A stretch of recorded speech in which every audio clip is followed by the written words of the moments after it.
This week in Charles Bronson, the highly uncalled for look at pop culture through the steely, cat-eyed gaze of America's number one action star. And tonight, our guest is author, playwright, and screenwriter, and more, Stephen Peros, and his amazing girlfriend, Deana Ruggieri.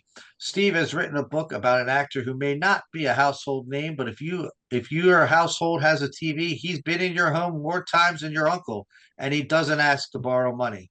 From the footlights of Broadway to the live TV and the golden age of television to the big screen, he's worked with everyone from Erol Flynn, Elvis, Hepburn, Olivier, Steiger, and of course, Bronson.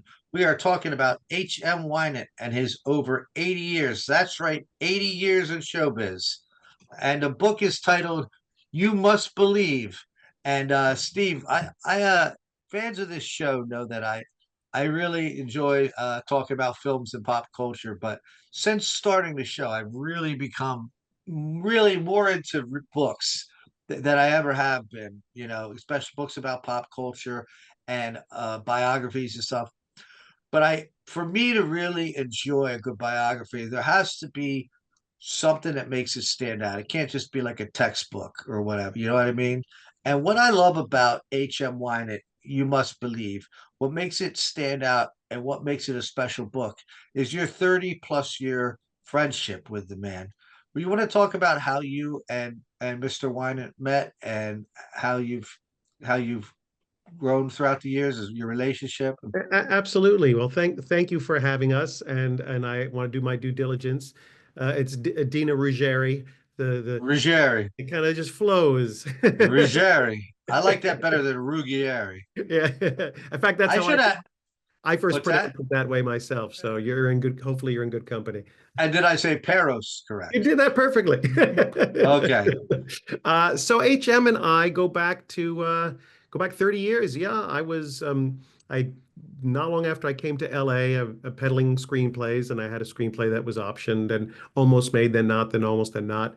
I said, I just want to tell a story to an audience, and I decided I was going to raise the money and produce a play that I had written. And it was a very tricky lead role to cast because it was an actor, the character's about 65, and then he's telling a story about himself when he's younger, and he plays himself. He kind of seamlessly goes from flashback to the present as he's telling his story to a writer. And it was hard to find an actor who could still play the romantic scenes as a young with a young spirit. I would get guys come in who look like your uncle. I'm not putting any casting any aspersions on your uncle per se, but That's but fine. but My one's uncles are uncle. hideous. So or a grandpa, and then it always looked weird if they were going to play now opposites an actress in Right. they're about 30 years old, 28, I think she was at the time. So someone referred me to HM and said, "You know an actor named HM White?" I said, "Well, I know of an actor named HM White. I don't know him." Mhm. And I was steered to HM. HM read the play. We met, and as HM has said, and I think we have it in the book, he tried everything to do to not do it, which made him realize how much he had to do it because it's a part he never leaves the stage from beginning to end. And we just became close and closer over time from fr colleagues to good friends, and now I just often say we're like family. So a lot of his sons are not in town anymore. And so I see him frequently. We're going out to breakfast tomorrow. Dina's joining us. So Oh, wow. yeah, Great. yeah. And then Well, 98, turned 98 in February. that is amazing. And if you could tell him I said hi, I'm sure I know he doesn't know who I am, I, will- but if you could I tell him will that he's got, indeed. I will indeed. yes, he's got a new fan. Not that I had not heard of him before, but I did not know a lot about him. And that's really, for me, that's exciting when I see a Hmm. book about an actor. Like, I don't want to read a book Hmm. about Brad Pitt. I barely, probably the only big star I want to read about is Charles Bronson. And honestly, I stick with Paul Talbot's books because I find a lot of the books repeat the same things. And oh, there we go. Yeah, let me Both tell you of you. about Paul Talbot's books. Dina started, she, knew of Bronson, but we started watching. There was some inflection point when she watched The Mechanic. I think it was The Mechanic, and Right. without her knowing, I was Facebook friends with Paul, and I wrote him and I said, any chance I could buy autographed copies directly from you, so that you could maybe inscribe something to Bronson's biggest fan.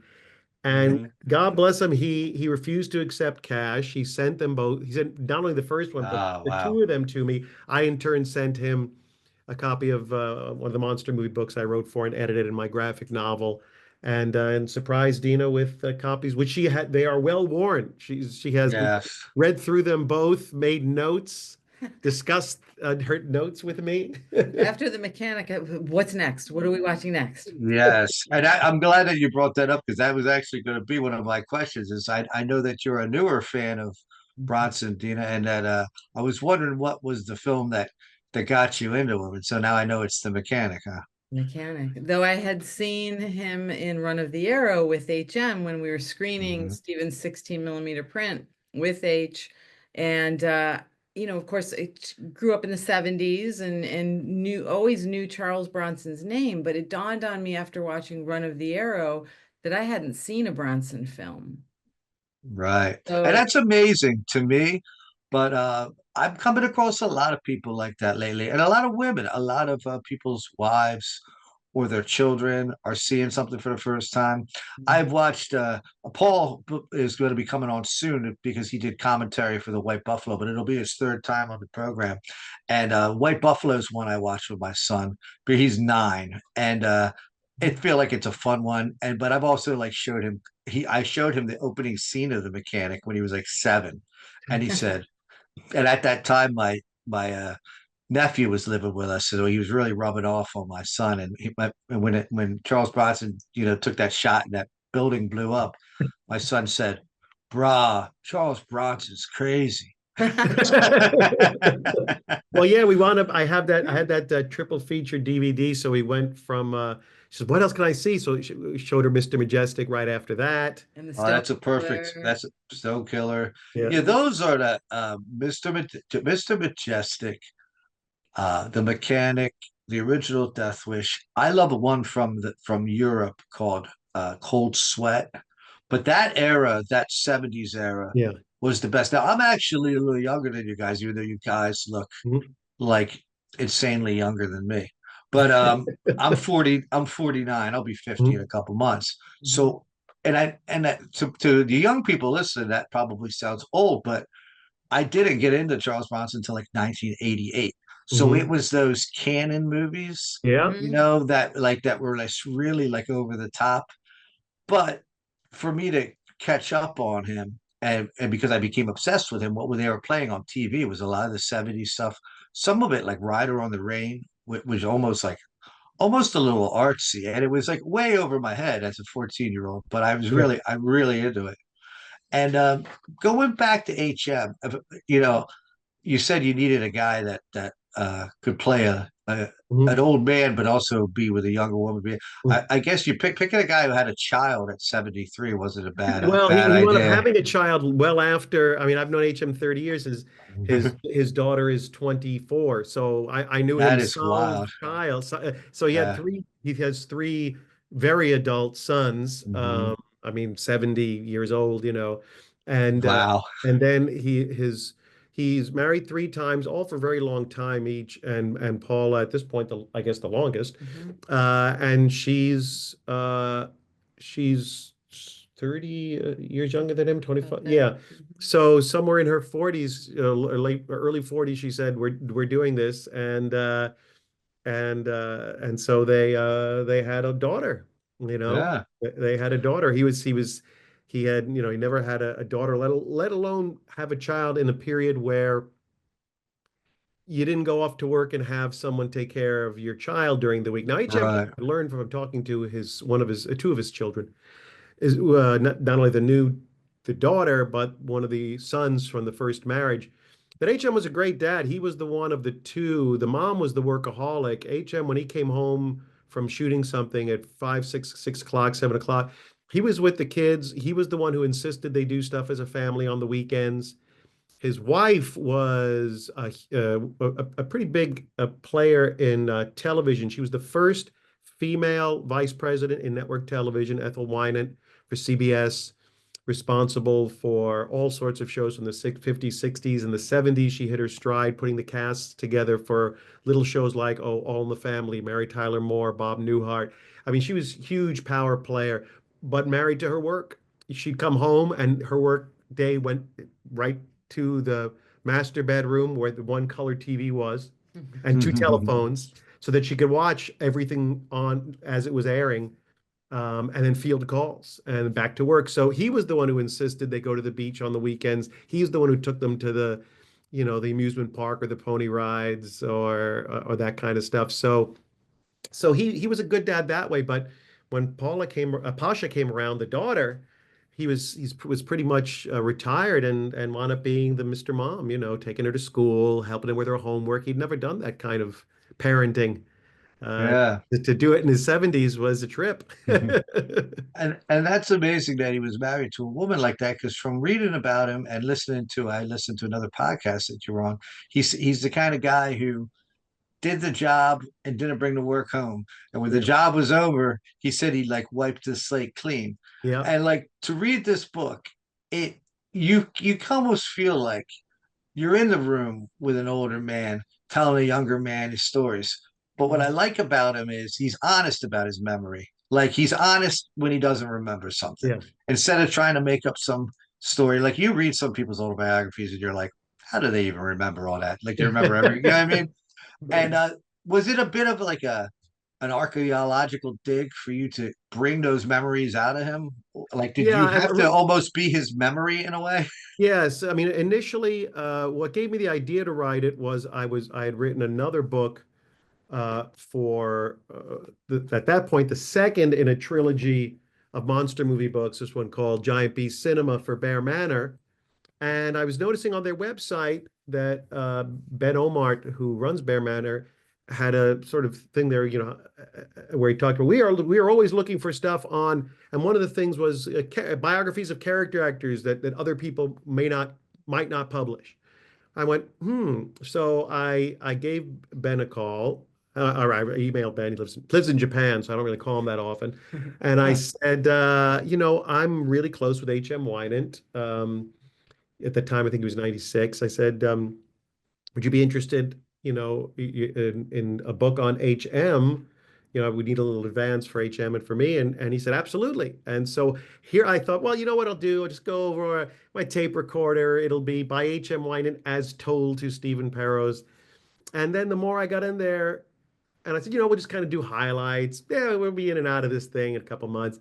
I realized I couldn't do that. That I realized how much that's not in my nature. And so it was really an archaeological dig. We went through, I think I started, baseline was IMDb, and going through credits, watching things with him, jogging memory. You have to kind of get at memories, just like if I just suddenly sprung a name on you from third grade, Right. you're like, you kind of have to naturally work your way into a memory. Right. Yeah, I have a hard time with last week, and Yes. I'm So 48 years younger than him. So I used stuff from him, and sometimes I was out to breakfast, and then suddenly I realized, oh my gosh, he's in a good flow. This wasn't planned, and I quickly take out my phone and hit record, and then I would use that in the book. And then I would find older interviews with him. And I credited those people when I was quoting an interview from 15 years ago. Right. So it was, and then there were just things that I just knew how to be in the book, that there is no recollection or quote from HM. I'm just doing so it became clear this was not a memoir as told to or a collaborative. This was really just an authorized biography with the cooperation of the subject. So he agreed and I agreed, and that's the way the book is sort of presented, But yeah, my friendship and affection for him is evident, but also, as sort of Alan Rhodey points out in the foreword, I definitely am candid about HM's choices, career and otherwise. So it isn't just a puff piece per se. It's trying to Right. and he wanted that. There was no tougher critic.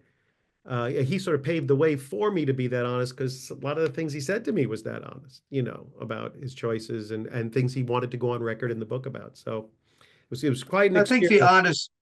I think the honesty definitely comes through, and the honesty and the fact that he's open about the fact that he liked to work, and he didn't always choose the star route. Like he had a manager who Mhm. wanted him to kind of slow down and wait to be a Yeah. star, Mhm. but he wanted to keep working. Yes. And I assume maybe that was like maybe a blue collar work ethic, maybe from growing Yeah, up, or absolutely. Yeah. HM was on Broadway. He lived the Broadway life from age 19 till 28 or so, working nonstop on Broadway shows at night. In the day, he'd run off to this studio or that studio in the burgeoning days of live TV, work Mhm. doing a Shakespeare for Studio One with Charlton Heston, doing something else, live TV with Boris Karloff, and then running to the theater at night. So it was quite an education and quite an developing of his skills as an actor. But while he was in a huge hit called Tea House on the August Moon, which won the Pulitzer and the Tony, it became a movie with Marlon Brando. Yes. He was Henry Wilson, who was a notorious agent who was depicted in the I think it was the Netflix show Hollywood, or I think it was called Hollywood, um, played by blanking on the actor's name, but from Big Bang Theory. Anyway, he sort of discovered and named Rock Hudson, Tab Hunter, all these guys with these tough macho Right. names, Guy Madison, none of these people. That was none of their names. Anyway, he Right. wanted HM, and he brought HM out to star in Run of the Arrow. That was his first feature, opposite with Charles Bronson as his Mhm. chief. They were sort of Sam Fuller wrote and directed it. Bronson's uh, the chief was sort of Blue Bull, I think, was balanced. His sort of calm and reasonable and unemotional governing was sort of balanced with HM's Crazy Wolf, who was Crazy Wolf, yes. a Right. warmonger and hated the whites. And that pair was balanced with Brian Keith Hmm. and I can't believe I'm blanking on his name. Rod Steiger. Ralph Meeker. Oh, So Ralph Meeker. Brian Keith was basically the doppelganger for the whites of Bronson. Hmm. Reasonable, let's all get along. But he had a lieutenant, Ralph Meeker, who was like, I hate the Redskins, and blah, blah, blah. So what Sam Fuller was doing was very, very modern at that point. He was saying there's good and bad on both sides. Right. And if you just trust, the peacemakers versus the warmongers, maybe everyone can work things out. The plot, Rod Steiger, as somebody from the South, it's the Civil War is over and says, I don't want to be a part of this union. I'm just going to go west and get adopted into a tribe and fall in love with a Native Hmm. American woman, was essentially stolen by Kevin Costner for Dances with Wolves. Right. Right. It's the same plot. Has Kevin Costner ever been questioned or spoken about whether he watched Run of the Arrow, loved Run of the I don't, Arrow? you know what? It's a good question. I do not know the I answer. was thinking the same thing. I'm glad Yeah. that Deana asked that, 'cause I was thinking that same thing. Like, was it a conscious, like, was it a homage, or was it just pretty much it's been 30 years, let's just do what we want kind of I thing? don't know. It's a good question. I'm not sure if Costner wrote it. I know he directed it and acted in it. I'm not sure if it was a script that came to him. So I don't really know the history of the film if he was the writer. But right here across our view, I have my 16 millimeter projector here, and there's a screen there and a living room there.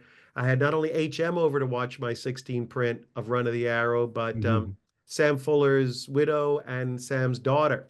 So Krista Fuller and Samantha Oh, Fuller, wow. we were all together and had a great time watching Run of the Arrow, Sam's movie, and cheering on Bronson, the women drooling over Bronson. Now, this is a good segue into talking about how the movie had a kind of like you just said, a modern social message. Mhm. And there was a really cool scene that I watched yesterday with Charles Bronson, his character, Blue Buffalo, or I mean Mhm. Blue Bull. Yeah. Uh, No, I think you're right. Blue Buffalo. That's it. was it Blue Buffalo? Okay, Yeah. he was questioning Rod Steiger's character's religion, and then Yeah. he asks him, is your God, a caring God? Is that? And after he asks him all the questions, he says, we believe in the same God, just different name. I was like, Yeah. oh my God, that's so woke. Yeah, I literally just got chills you saying it. It's Yeah. powerful when you see that scene, very powerful. You know, there's another scene where, yeah, and where Brian Keith, I think, has a totally in two shot with Steiger, whatever they're talking about. I forget what it is about America and about loyalty and stuff. You're like, wow, this is, I mean, Sam was fearless. Yeah. You know, Sam was really fearless. He had enough success that he was able to, had this little window where he was able to be the total impresario, writer, director, producer of these films. And it was only when, as Hollywood is a business, when they stopped making money, then suddenly he was once again begging and pleading. But he never compromised. He always wanted, he'd rather do a film his way. You know, he walked away. He would keep getting offers on studio stuff.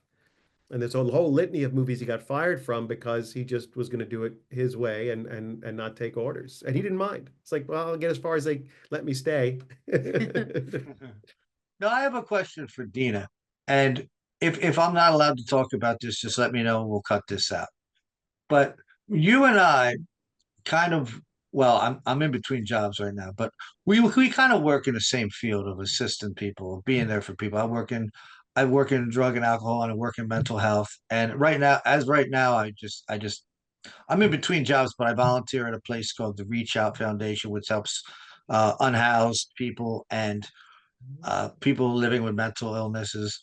And I researched you, and you're a hero of mine because I see you're the founder of something similar called the Growth Foundation. Is that Thank correct? you. Yes. Now here's a question because you're not the first kind-hearted, empathetic human being that I met that likes Charles Bronson.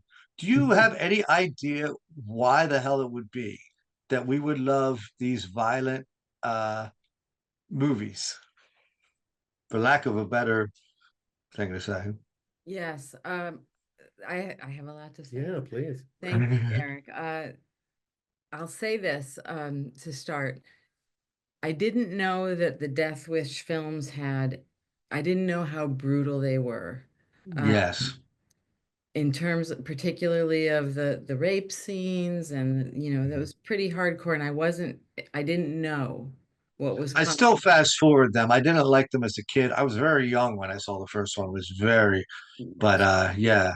And Yeah. I think a lot of that is Michael Winner, but that's a whole other Yes, thing we could that's go a whole into. other thing. And I was glad to read that. I wanted to know because I found myself very conflicted. I Hmm. was so taken with Charles Bronson's roles. And then when Hmm. I watched the Death Wish films, I found myself struggling.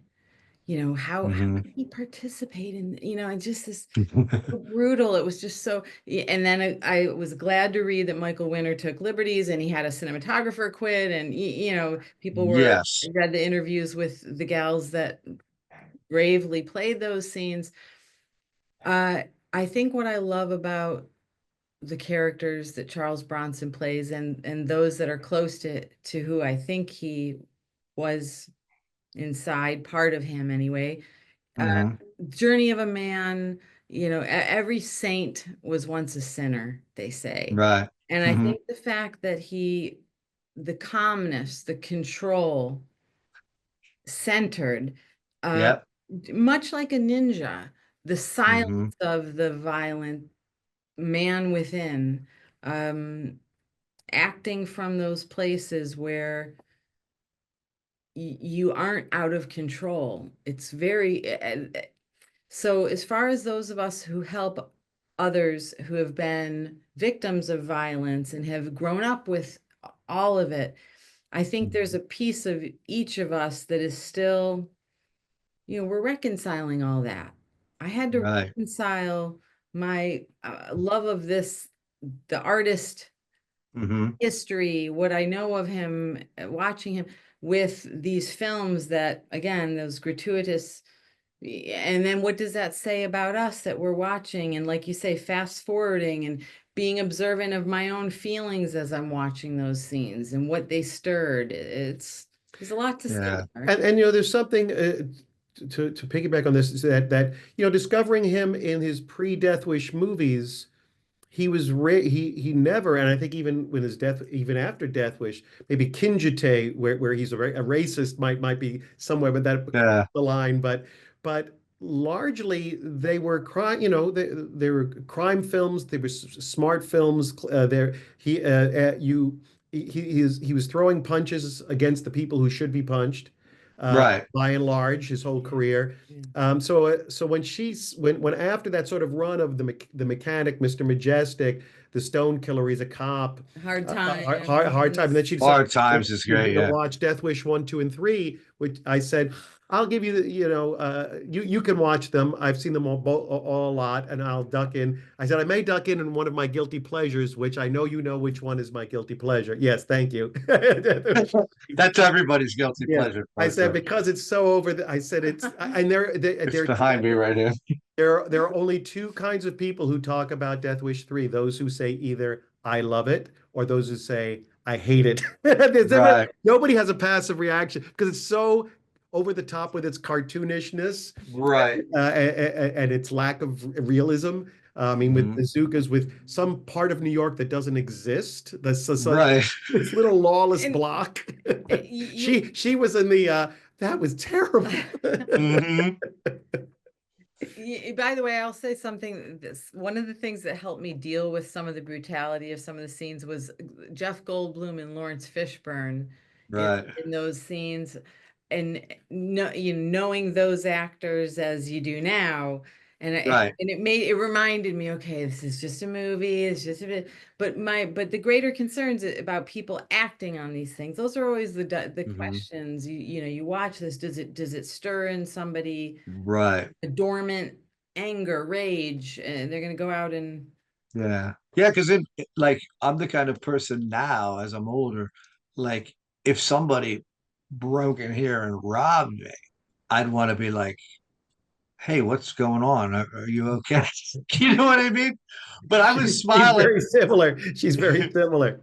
I was smiling the whole time you were talking because you said exactly what I'm thinking. Like, I think like what we do, assisting people, I like to say assist. I don't like to say helping because I don't like to put that on myself, the helping. I just feel like we all assist each other, and that's how it all works. But we have so little control, and we wish we had control because we're seeing people go in and out of bad situations, and we want to get through to them and we want to help them, but we really can only do what we can do. And when you watch a Charles Bronson movie, you see a guy who, as Fanachek, it's another podcast that he goes by the name Fanachek, he would say a guy who could handle his shit. But as I learned more and more about Charles Bronson, he was an insecure person too, and he had like a lot of he had a lot of really good qualities and he had a lot of people that said he wasn't so nice, and he wasn't always Mr. Sunshine.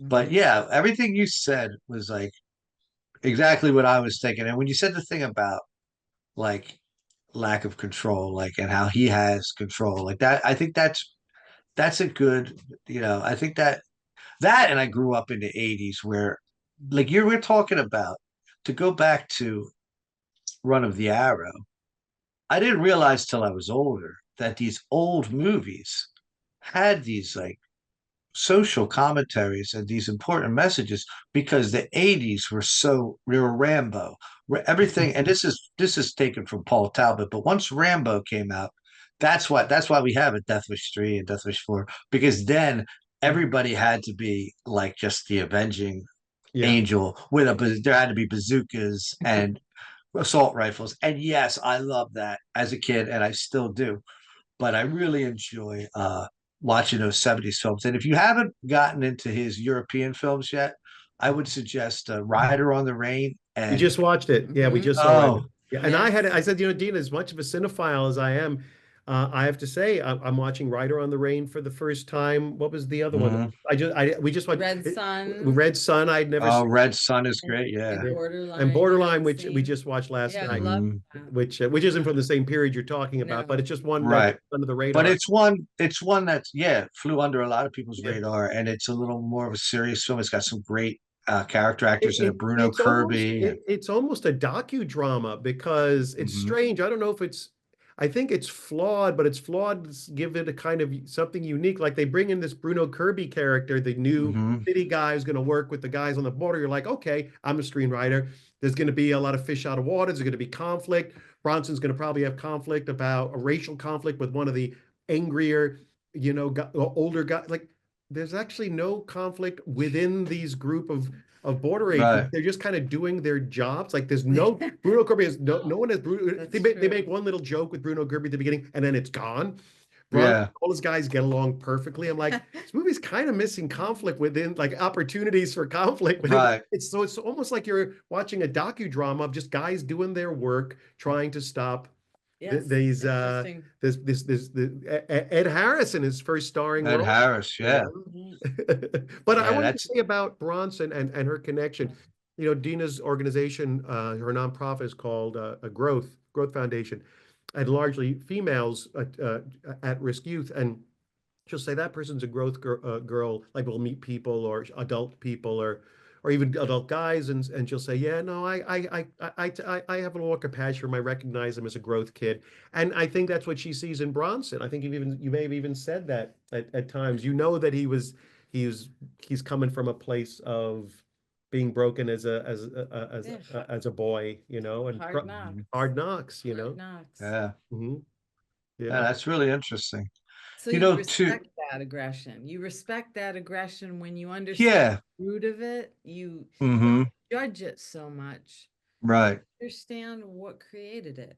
Mhm. Right. And I think, and this isn't like a secret. So I was, to some hardcore Bronson fans that probably don't like this kind of talk, but it's well known that he did have his insecurities about the way he spoke and his height and things like that. So it was like he was always had something to prove, but like to us, to the fans, it was like, wow, he's got it all together. Like he's got the world by the balls. Well, I realized I had not seen, at least to my memory, any real interviews with him in my lifetime. And so we hopped on YouTube and saw a Mhm. few back to back. Dick Cavett, but I also saw this thing with him and Lee Marvin on a couch. I love that one And, because they and look like a married couple. yeah, Yeah, but He it's looks interesting. he definitely. looks confused. He looks like uncomfortable. Yeah, he's got And a he's little playing with string. a string. He's Yeah. playing with a string in nearly every interview. At some point, he's nervously doing with his Mhm. mustache, Yeah. So there, he still comes across cool in all of them ultimately, and his Right. answers are good. And it was interesting. He's a very thoughtful and articulate guy, and a few Mhm. words, but they're always choice. The way he made the distinction, it kind of blew Lee Marvin away. His Mhm. distinction between what kind of Earthly and what spiritual. kind of actor Gary Cooper was versus Hmm. Spencer Tracy, and he was using he was because they were in movies with both of them, and Marvin was using all these words, and Bronson said, no, I think they're very different. I think that Gary Cooper Right. was a more spiritual. What is that the word he used? Or Yes, and not earthly. Tracy was earthy, was of the earth, and Mhm. and like it blew Marvin away. It's like, Mhm. wow, yes. Yeah. So he may have been a quiet man, but as Deana was saying, he didn't fall into that cliche of better to be silent and thought a fool than to speak and remove all doubt. And he wasn't quiet because he didn't have something to say. I think he was just choice about who he spoke to and who he was willing to express his thoughts to and because I don't think he could be Mhm. phony. So he knew whoever he talked to, he had to be real, you know. Mm. I feel like he's the only actor that I can think of that takes a lot of heat for the violence in the movies, and like as if he wrote the movies. Like the critics, fans, people like he's like real to them. And I feel like if you do a lot of research about him, like I do, you find a lot of people that want to put him down. Yeah. Like I've seen interviews I'm not interviews, articles that suggested he was uneducated and this that, and maybe he was as a kid, but he Mhm. definitely educated himself as like I don't think he grew up going to the Cineplex or this movie theater. So I think he educated himself on all those actors and actresses working in that field, a field that he grew up knowing nothing about. Mhm. Basically, World War II like ended, and a lot of these tough guys. I mean, the stories, like I've read a lot of books. People like um, Jordan Rhodes, who's a great book you should read. Blue Collar Actor, it's called, or Tales of a Blue Collar Actor. He reminds me a lot of. He's done everything, Yeah, but a lot of these stories where they're just like walking down the street and see a sign in the window for yeah, acting classes, and they yeah, go in, and it's just like it's just Right. wild. yeah. Uh, No, it was, yeah. I mean, he was. I think a lot of people make, because glancing at reviews, I think of something from the 80s or late, and no one's actually taken the time to see any of his earlier movies because yeah, yeah, just because Bronson may have taken a role in the era of canon that didn't give him much to do, and it was a good paycheck, and he was just going to go in, and he didn't phone it in, but the role didn't really have a lot of nuance, let alone dialogue. right, Um, that doesn't mean he didn't have that in him, or hadn't already done it. right. And yeah, I mean, most people who criticize Bronson probably don't even know that Rider on the Rain exists. Yeah. You know, Right. Exactly. so Exactly. Yeah, some of those critiques are brutal. mhm. Hmm. Really, really brutal. I don't like Yeah, them. and I don't know another actor who gets that much heat for like everything, like the violence in the movie, the script, the what the movie lacks. Well, His, remember, he's not actually on set the day when they shoot a lot of the worst violence in his movies. They're usually the right, serial killer or the muggers who are doing something terrible that he is ultimately going to avenge. And again, a lot of the cinematographers, the actors, they read a script that talks about, however it's written in the text, burst through the door, start roughing them up, throw them up. They just think it's going to be shot in they're assuming I'm in a studio film. It's going to be shot in a tasteful way. Even right. if it's brutal, it's going to be done in a tasteful way. They have no idea that Michael Right. Winner I remember as a kid when cable first came in, they must have been giving it out free because my parents certainly couldn't afford it, and we had HBO, which back in the 70s when we had it was probably mid 70s, mid to late 70s. It was they would have the same 8 movies, and that's all they would show all month. So, I saw Yeah. Death Wish, the Werewolf of Washington, and a few other movies like 40 times. Hmm. But I remember the Death Wish was on, and that opening, I have images to this day of the spray paint as everyone does, and even Hope Right. didn't want to. I couldn't believe they were, this was how they were going to shoot it. Now, Bronson reads a script. He knows there's going to be violence. There's some sort of violence in most dramas of at some point. Certainly the ones that he was in. But I mean, you look at even Death Wish 2, which now is leaning into it even more. The terrible stuff that happens to his maid. Yeah. Uh, uh, uh, Death you Wish 2 was like, why did this have to happen again? Like, That's why I I didn't. didn't mind. Yeah. That's why I didn't mind 3, because 3 at least leaned into. There's less of it in a weird way. There's He less of kind it. of saves the day. Like I always wanted when I was a kid, I was like, why can't he save the day? Why can't he Yeah. save the person? Why does every Yes. woman have to die? Don't And why date does it? don't date Paul Kersey. So Whatever you Oh do, yeah. do not answer his Match.com. We had cable TV, and we didn't get cable TV around here, even though I believe cable TV or HBO began somewhere here in Pennsylvania, not far. Because I know Robert Klein had the first cable special, and I know I know that because I saw him a couple years ago at a Yeah, small I theater here remember that.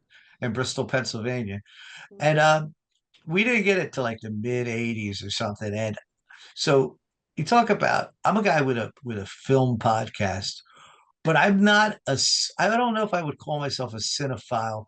I'm just starting to watch a lot of classic Yeah, movies. And I really love, I mean, I just watched, Dog Day Afternoon and Urban Cowboy, all these movies and they're great.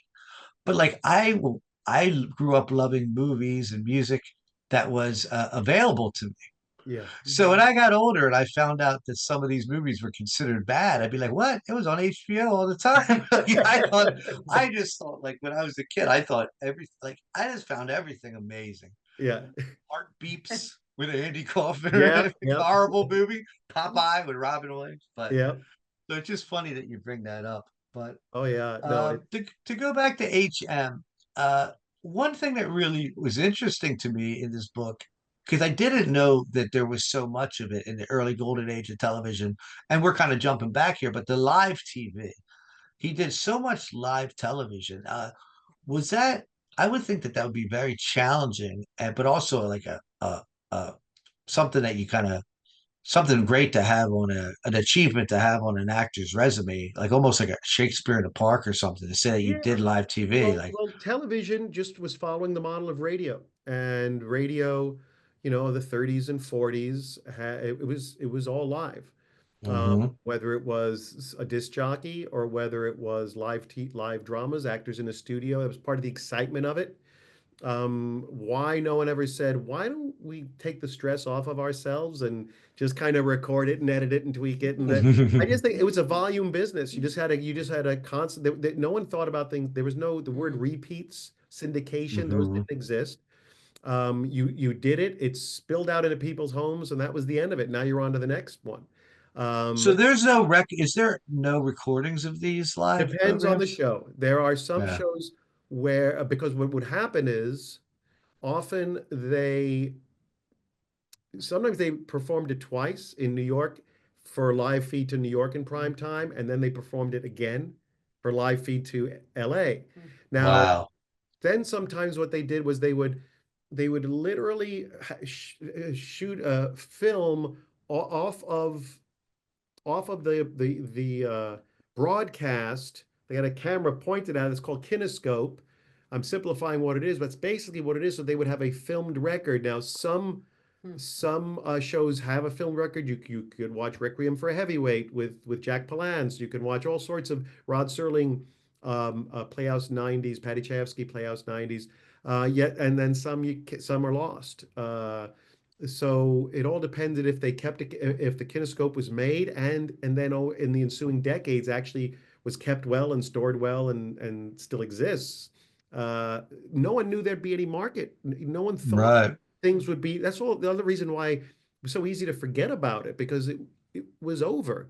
In fact, there is a bunch of actors when they first started petitioning the unions for residuals.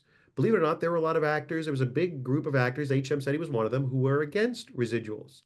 The reason they were against residuals, which for your listeners is when you make some money if they show a repeat, is that there's a lot of actors that I don't want there to be repeats of my show. I want to Mhm. work again. That's what I want. So I don't Right. think we should let them repeat my episode of Batman or my episode of The Twilight Zone. I just want to shoot another show. I I'm can an understand actor. that thinking. Yeah. Yeah, I'm an actor. I'm here to act. So obviously, there was no stopping repeats, and so yes, HM did ultimately, Mhm. it still does get residuals from shows, but none of the shows from the '50s because that didn't come into being. Too bad. So a lot of those shows, no one from the cast of The Honeymooners, despite them having success, ever made money from all the repeats of it being played in Right. New York forever, forever, forever, or The Untouchables or any of those shows. It wasn't until the '60s that it really kicked in, I think. Somewhere I forget the exact year. Hmm. But yeah, I don't know how we got on that subject, but yeah, that's but HM just TV. yeah, live TV. That's what it was. There was no other. I mean, I think the Phil Silvers show, Sergeant Bilko, that he Yeah. said that was filmed. He said he remembered there was a live audience. It was filmed. Desi Arnaz and Lucy, they were sort of pioneers in that world Mhm. of they created that three camera studio half-hour sitcom where you film Right. it, three cameras running, you cut it together late, you cut it together, best takes and so forth. And then it's not a live show, but it has the feeling, has the energy of live because you have laughing people and people clapping uh, Right. and so. But yeah, that was all HM did. He was young. He was a young man. He just was working over at CBS doing something and then running over to the theater to do something else. I'm going to have to do some research to see if any of the Playhouse 90s that Bronson did were live. He also did something that I think is one of his best works. It's a episode of the DuPont Cavalcade of America, it's called, Hmm. and it's called Chain of Hearts. Hmm. And the woman he's in it with is still alive, and I believe she's 98 or 99. And Wow. she started out in radio, and I was trying so hard to find her because I think that Oh my goodness. I would think that'd be so neat to talk to her. Now, who knows if she's, Yeah. I mean, 98, she might not be, No, and too I've with said it. it. Yeah, there's definitely an HM would be the first to admit it definitely a decline even in the 2 years, 3 years we've been working on the book. Yeah, Some of the memories are harder to grab onto. So when we do things, if you watched one of our podcasts, you see I will feed him because I know I know the triggers to get him to bring the memory back. right. Um, uh, and he appreciates it. He definitely appreciates it very much when we do that. I listened to you guys on the Twilight Zone podcast, Yeah. Mhm. and I watched The Howling Man.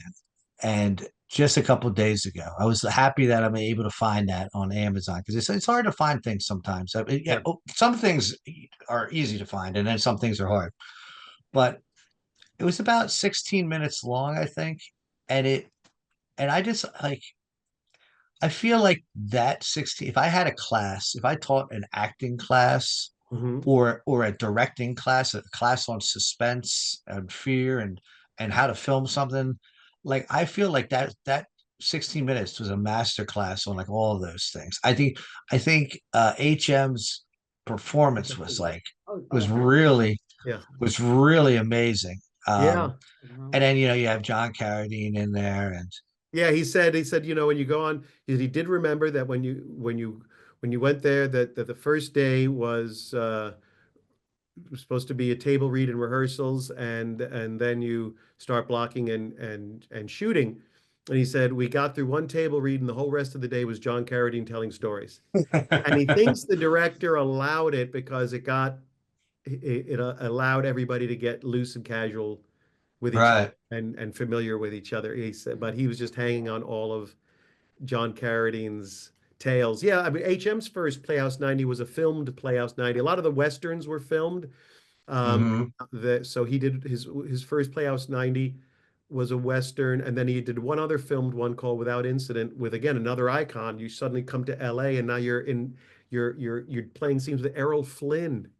I mean, Yeah, that's amazing. When I read that, I was like, holy crap. Errol yeah. Flynn, and he worked with Laurence Olivier and Yeah, in New York, on stage, Catherine Hepburn. Catherine, he toured with Catherine Hepburn. He played tennis with her. He was on stage with her. She borrowed his tennis clothes because she didn't bring her own. So yeah, I mean, he's just had Yeah, this life where at 19, he said, I wanted to get a one-way train ticket from Detroit, and I want to go learn dance or continue my being a dancer. Came to New York to be a dancer, and that's what he yeah, got. He got in the chorus of hired by Jerome Robbins, who won the first of 5 Tony Awards. He's the famous choreographer from West Side Story and director as well. So he hired him for a show that ran 2 years, and he toured with it. He was in the chorus, but did a lot of physical comedy, a lot of dance. It was a real baptism by fire, and everyone who worked on that show was offered the next show and the next show and the next show. So he was in the cast of Guys and Dolls during rehearsals and quit because suddenly he was asked to do to actually do straight theater with Katharine Hepburn, and he just thought, I don't, even though I came here to be a dancer, I think I'm done, you know. So, yeah. so he left the Wow. chorus of Guys and Dolls, and it wasn't a mistake because he wound up getting to work with Katharine Hepburn, Laurence Olivier, and then he came back to do another 2 or 3 year hit, which was Tea House Hmm. on the August Moon, and which led him to Hollywood. And And we had Burt Kearns on here who wrote a book about Marlon Brando, who did the film Tea yeah, House of the August Moon. yeah, So there's a bit of a crossover there. yeah. There's a lot of crossovers in the Oh Charles yeah. Well, it's Bronson interesting. multiverse. Bronson, HM has what's the story he told you about Oh, when they were shooting Run of the Arrow, and Charlie and I would, we'd go into town and we'd walk around, and nobody looked at us or talked to us. yeah, They were trying to pick up women or yeah, something. Yeah, nobody gave us time of day. they thought they were a couple of studs from the movie. Oh, they're gonna go Mhm. into town and they're gonna be fighting them off. He said they even went to the pool, and hung out at the pool in their I was trunks. going to say, did Charlie take his shirt off? Because I mean, he was in impeccable shape at Yeah, that period, no, it's and it's still at 50, I yeah, believe Chateau's Land. I believe he was yeah. 50 in Chateau's Land. Yeah, I was wondering what was the last movie because I White Buffalo, which I am a tremendous fan of White Buffalo. Hmm. I realized, okay, no shirt off after, for a while. I'm wondering what the last movie, even Valachi Papers, we just started watching it. We watched I've seen it before, but she hasn't. And since that's what he's talking about on, was it the Dick Cavett show? He's talking about Valachi Papers. So she said, I just got to see Valachi Papers. I said, well, we got a half hour till we're going to be on the show. Well, that's why. So he watched about the first 15 minutes. Now they're flashing back to Valachi. Yeah. But even there, he whips his shirt off in the prison cell for taking a shower when he gets Shower attacked. scene. Yeah. So I'm wondering, there's some point where he stopped and said, yeah, you know what, as Danny Glover says, famously in Lethal Weapon, I'm getting too old for this, Right. and he's like, I want to just let my stomach out. Yeah. Well, if you haven't seen Farewell Friend, which is also sometimes called Honor Among Thieves, Mhm. he's in that with Alain Delon, who is Mhm. also in Red Sun, Yeah. and Yeah.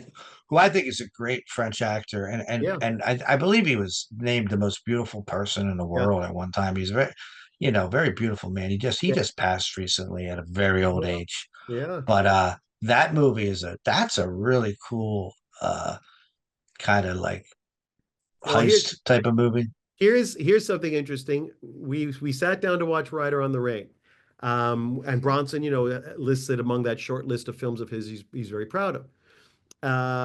So I said, I think, and I go on YouTube, and it's not on any of the streamers, and I have a bunch of them, and I have a thing about I'm not going to pay. It's got to be on one of the free ones I'm already Right, paying right. for, and I don't own it. So I said, I think Rider on the Rain went under another title.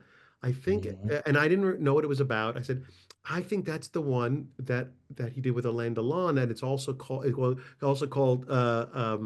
what is it? Farewell Friend. Farewell Friend. Right. We find Farewell Friend looking beautiful in HD. I think it's on Amazon or some Amazon Prime. One of them. Yeah. And we're watching it. We're watching it. I'm like, and we're like, I don't think this is Rider on the Rain. You know that So then she's still alive.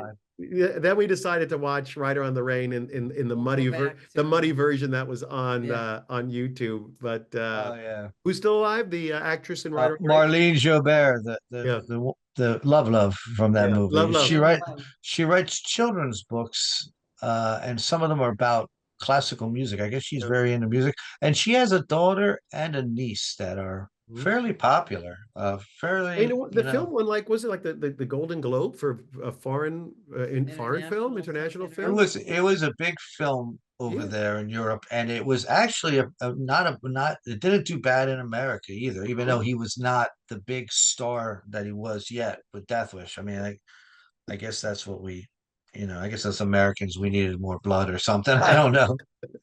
But speaking of Howling Man, we had that's his most HM Wynant's most recognizable role, right? Like, or what Sure. he's most because I think because sci-fi and Twilight Mhm. Zone, like it's such a, I mean, it never gets old. You know what I Yeah. mean? And when we had Jordan Rhodes on here, who by the way was in Mr. Majestic. He was also in the Indian Runner. So he was a neat interview because he was with Bronson in the 70s at the height of his career, and he was in his like one of his last like big films. That was a film that was in the theater, which was a neat Yeah. film because it was a Sean Penn Mhm. directorial debut. But he was on an episode of Battlestar Galactica in the 80s, and that's what he says most people remember him from. Yeah. And I see that you have this new book, this Cinema Bizarro, Mhm. and I grew up what people call a monster kid. And all that. I grew up in the 80s, and still I always wanted to watch what my dad told me about. So I watched the Universal horrors and all that.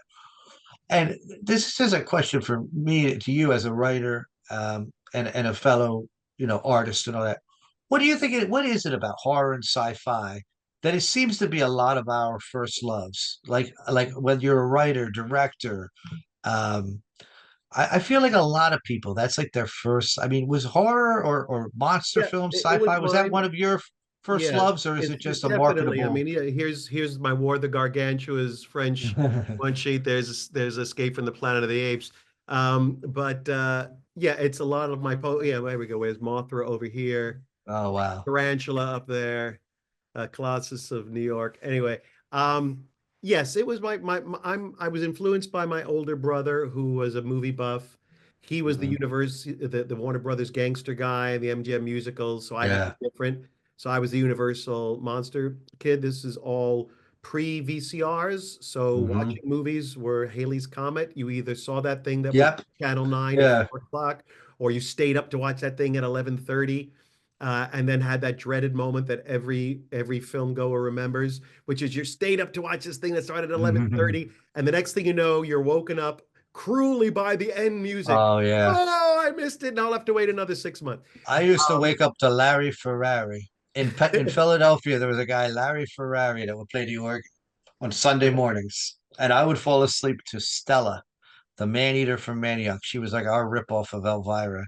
But she right? played she played like some of the worst movies. Oh They yeah. were they weren't But the Universal horrors. but I'll tell you, I think for me, and I can't speak for, which is why when the whole home invasion horror movies started, I think more or less with Hostel going forward. But even when you go Mhm. back to things like Last House on the Left, I was never a Yeah, fan of horror movies that just recreated horrible situations that could actually happen in life. yeah, To me, horror movies yeah. are about fantasy. They're about fantastic. Yes.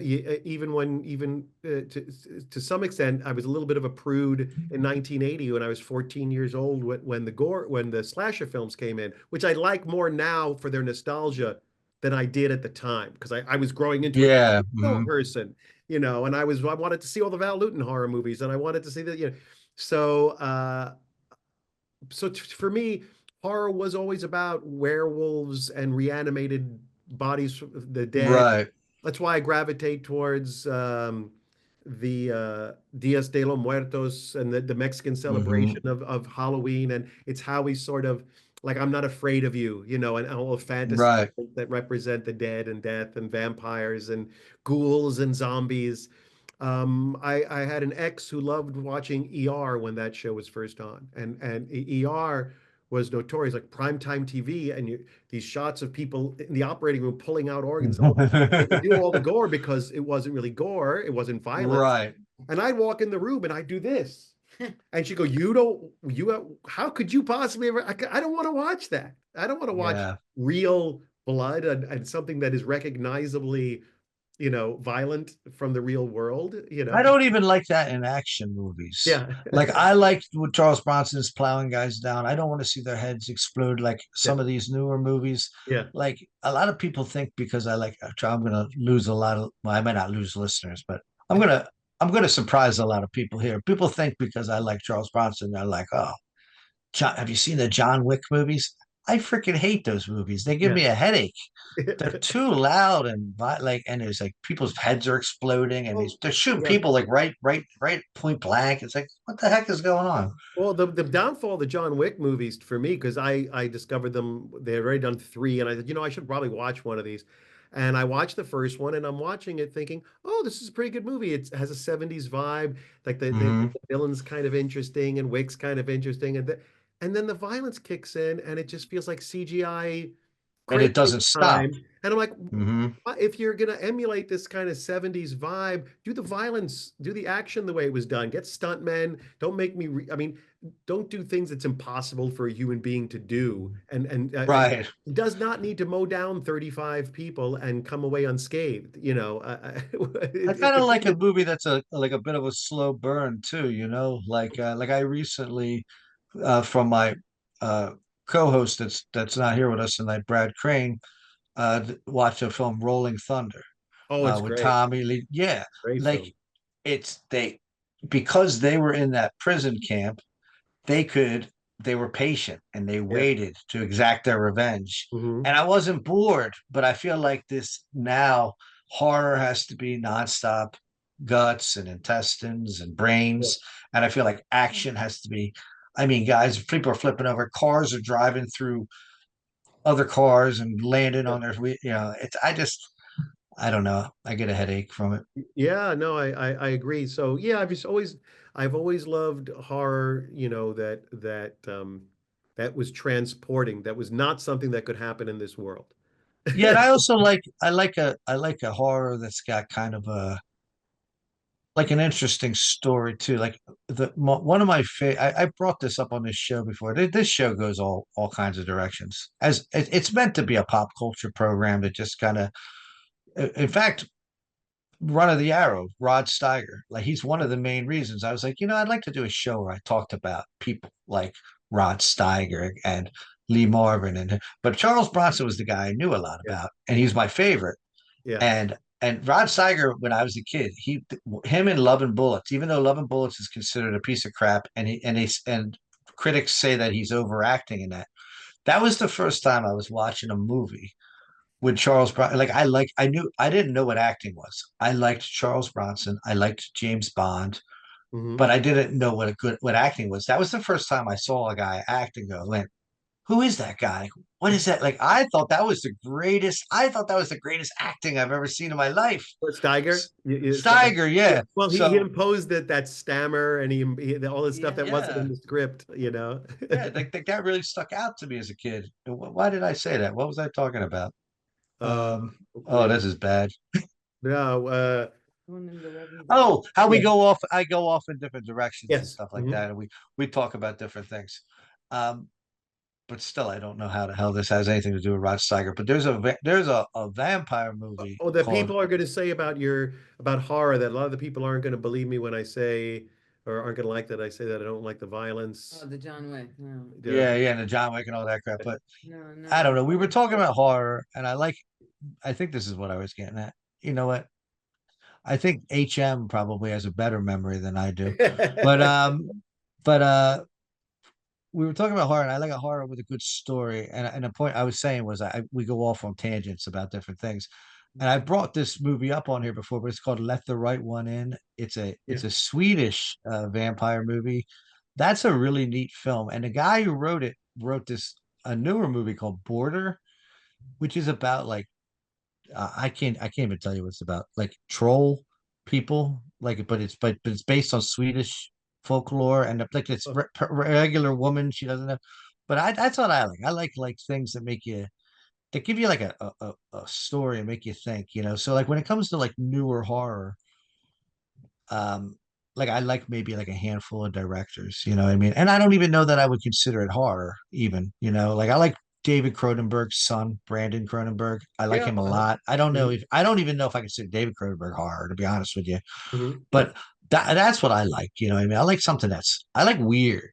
In Yeah. fact, White Buffalo, with that's the idea of Wild Bill Hickok being a little delusional from a sexually transmitted disease and having these feverish nightmares of a white buffalo. I think that would have been a great David Lynch film. Yeah. And I love the Carlo Rambaldi White Buffalo. It gets a lot of flack, but I think it's part of the whole dreamlike, and I just started reading that originally they weren't even planning. It was all supposed to just be almost like Jaws' point of view of the Right. buffalo and then do some stock shots of a buffalo.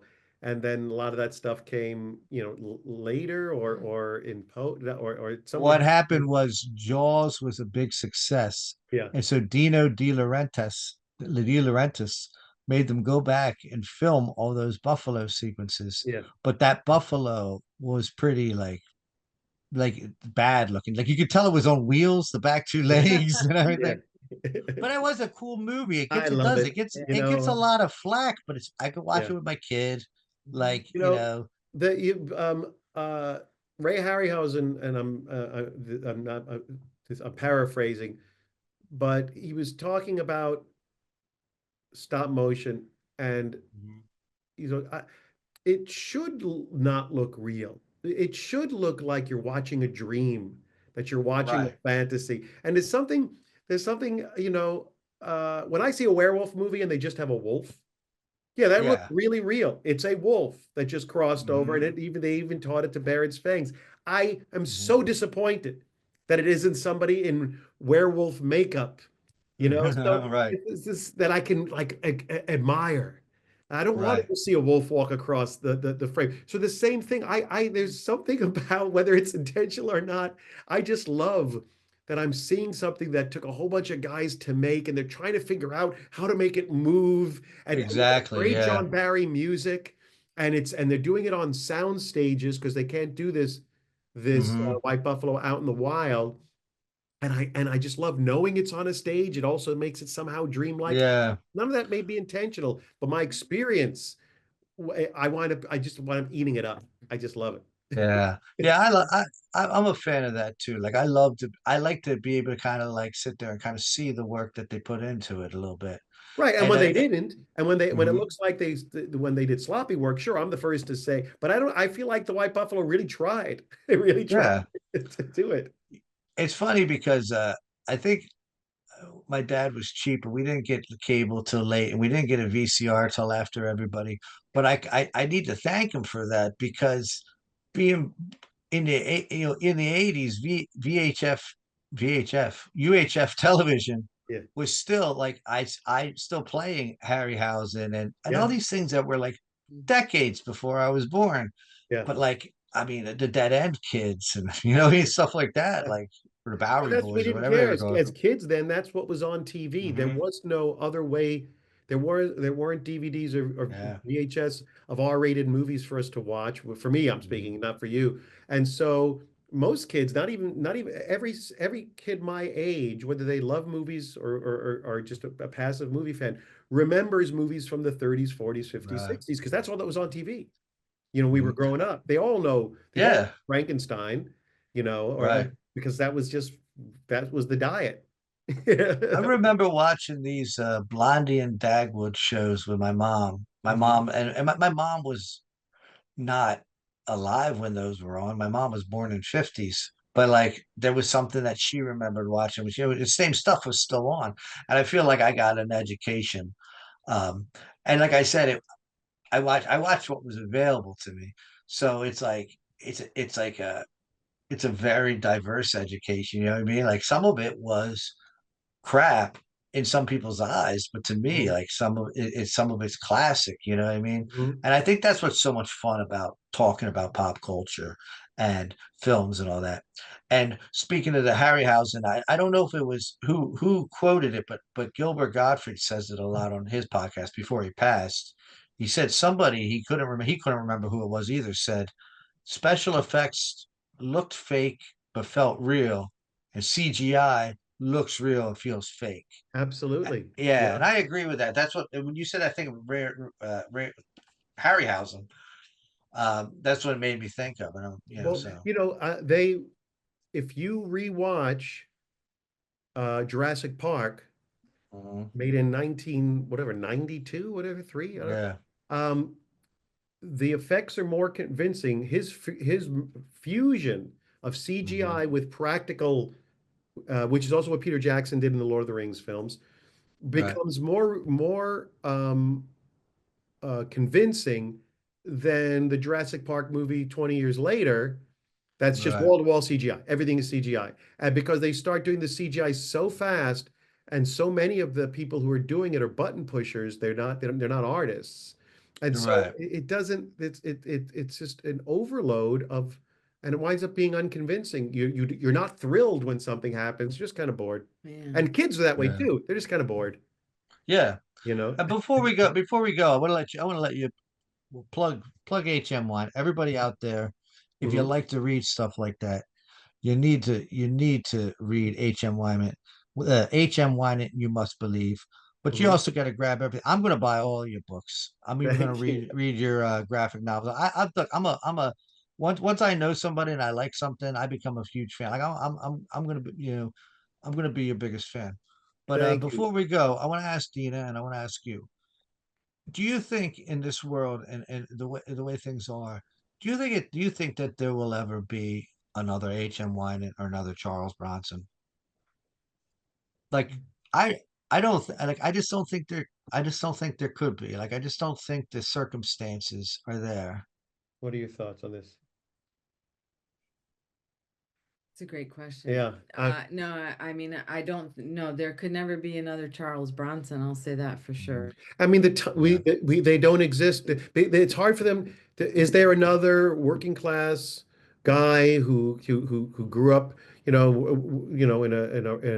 rough neighborhood, doing rough stuff with his hands, who had an interest in acting? Yeah, but Yes. unfortunately, they don't exist in the time Bronson did and the time HM did, where they get to Right. they learn their craft, they get to appear in the public as they choose and when they choose, and there are Yeah. people taking care of them. Right now, Yes. everybody is a victim of social media. Everyone is a victim of phones in their faces, the mystique and Yeah. mystery of being a movie star, the allure of seeing a photo of Bronson and Jill Ireland walking on a pier Hmm. in Italy, and you go, Right. oh, they're movie stars.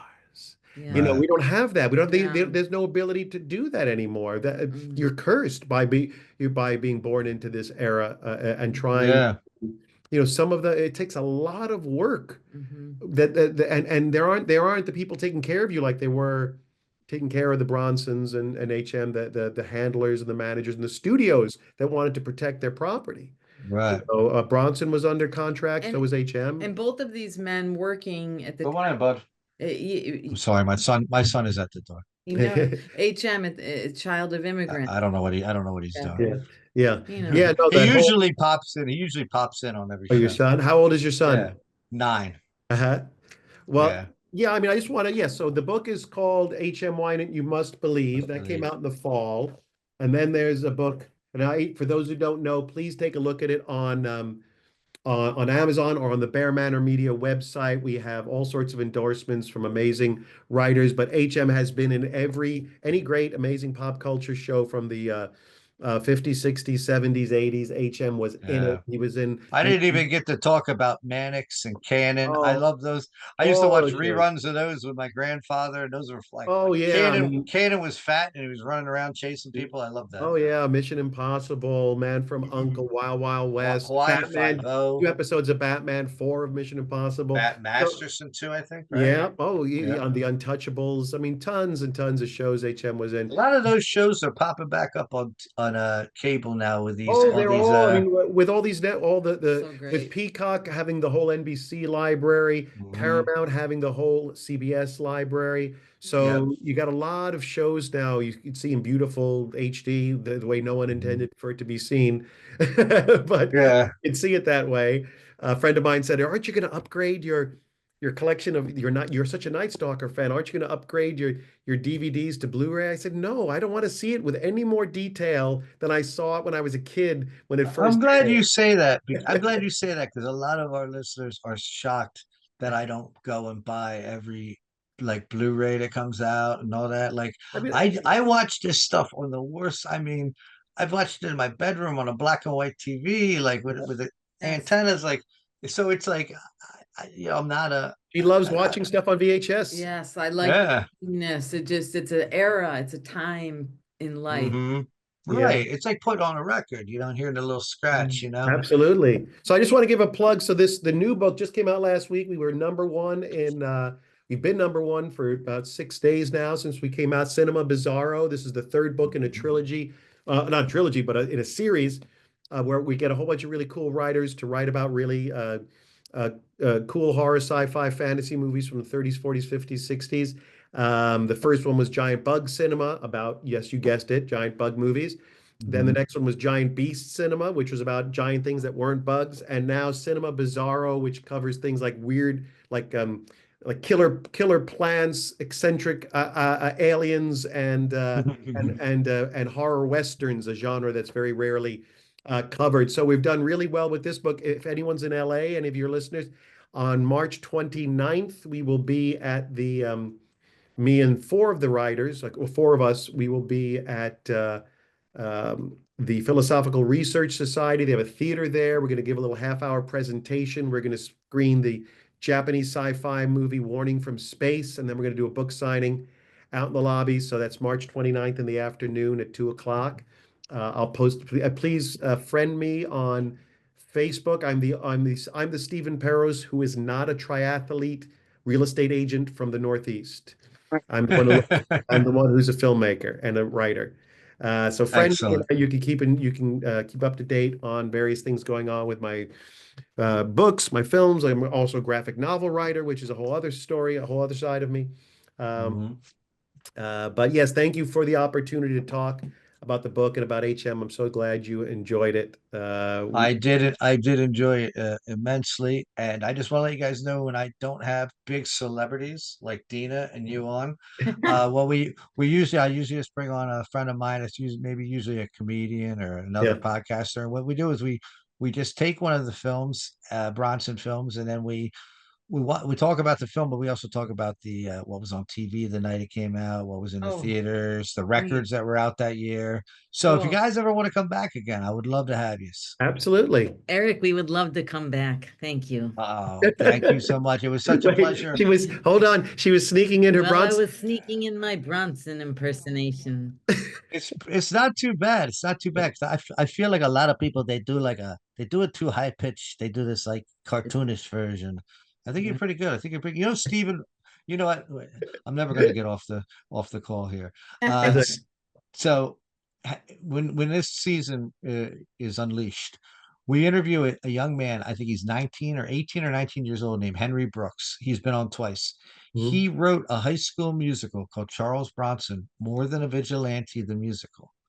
Somehow it caught the Cool. eye. He's in LA, so somehow it caught the eye of some people, and there you can go to Spotify and look it up. Steven Weber, the actor Steven Weber, Sure. does Charles Bronson's part.